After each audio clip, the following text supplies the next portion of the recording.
पुत्र संभाजीराजे शहाजी राजांबरोबर बेंगलोरात राहतील आणि धाकटे पुत्र शिवबाराजे मासाहेब जिजाऊंच्या सोबत पुण्यात येतील.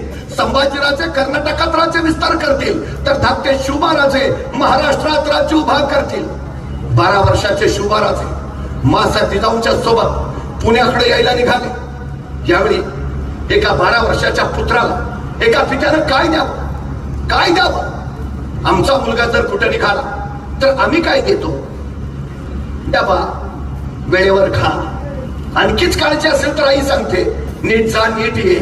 फारच काळजी असेल तर म्हणते बसमध्ये बसताना मधल्या सीटवर बस. बाळ म्हणतं का? नाही, पुढनं कुणी ठोकलं तरी तू सुरक्षित, मागणं कुणी धडकलं तरी तू सुरक्षित. बाळा तू जगला पाहिजे. मग 12 वर्षाच्या पुत्राला एका पित्याने यावेळी काय दिलं? शहाजी राजांनी स्वतः संस्कृत मधून तयार केलेली मुद्रा आपल्या या 12 वर्षाच्या पुत्राच्या हाती दिली. काय होता मुद्रेत?